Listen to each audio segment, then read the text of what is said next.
नमस्कार। गोटे सत कथा जानी आजिका डेट रे पेरेंट्स माने पिला कोथरे भी कम करूना एक्स्ट्रा करिकुलर एक्टिविटीज हो कि जेकोसी जिनस डिमांड हो हठात कि से फुलफिल कर दौरान सी जिते दामिका जिनस भी मागंतु गोटे दिन पर हाथ पाहांत पहुंची जाउछि किंतु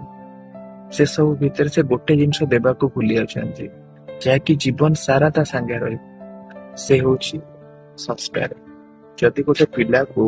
आपण उचित संस्कार न देले जिते दामिका जिनस दियंतु आपण से जिते बड़ा पोस्ट भी चाकरी करू जहाँ भी बिजनेस करू किंतु संस्कार नथिले ना सोसाइटी रे ताको सम्मान टिकक मिलिबनी एथिपई आपण जहाँ भी किछि दियंतु निज पिला को ता देरे संस्कार ऐड करो। आ जदि गोटे पिला को आपण छोट दिन संस्कारी कर देबा ना से जीवन में केबे भूल बाटर को आगे बनी यदि गोटे थर किछि भूल भी कर देले ना किछि मन को थरे पछाइबो मो ठीक करूछि ना भूल करूछि आउ से बड़ हेले आपण को चिंता करिया पड़बो से केमिति मनुष्य होबो